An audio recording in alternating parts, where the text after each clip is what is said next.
First on CNN, federal teams providing flyers to East Palestine families and conducting health surveys following toxic train wreck. Federal teams are going door-to-door to check in with residents of East Palestine, Ohio, and conducting health surveys as part of the federal government's response to the toxic train derailment that has fueled anxiety about the safety of the air and water in the town, according to a White House official. The teams are providing informational flyers with federal and local resources and completing the surveys after President Joe Biden directed the move, according to the official. This latest step comes as frustrated locals in East Palestine complain about feeling sick and raise long-term health concerns after the Norfolk Southern train wreck earlier this month caused toxic chemicals to seep into the water, air and soil.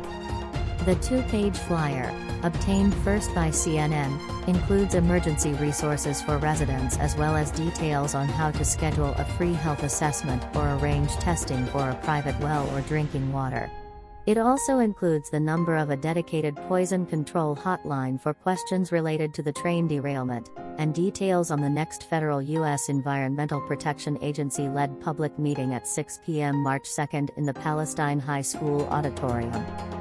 The flyers are being handed out by members of the EPA, Federal Emergency Management Agency, and the Centers for Disease Control and Prevention with the goal of reaching 400 homes by Monday, according to the White House official. The health surveys are being conducted by the CDC.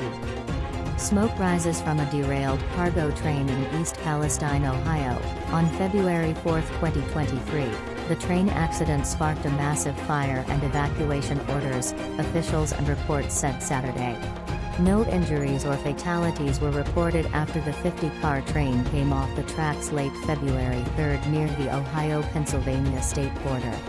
The train was shipping cargo from Madison, Illinois, to Conway, Pennsylvania, when it derailed in East Palestine, Ohio. Hotbox detectors didn't stop the East Palestine derailment. Research shows another technology might have. Biden on Friday directed agencies to go door-to-door to check in with residents after he received an update on the federal government's response to the derailment from senior officials, including Transportation Secretary Pete Buttigieg, Health and Human Services Secretary Xavier Becerra and the heads of the EPA and FEMA, according to the official.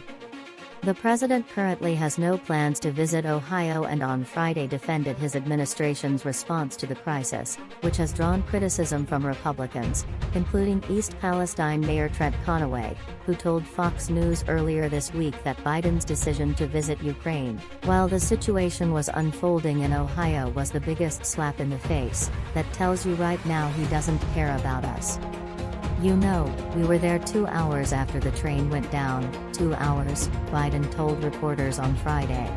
I've spoken with every single major figure in both Pennsylvania and in Ohio, and so the idea that we're not engaged is just simply not there.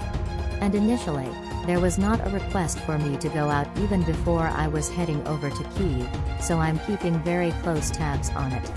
We're doing all we can.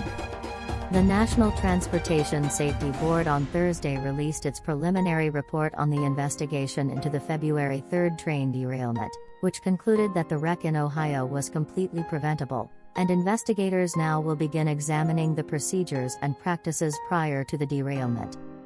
That's today's latest news. Don't forget to subscribe, like, and comment so that this channel can continue to exist. Thank you for listening to the end and I hope it's useful.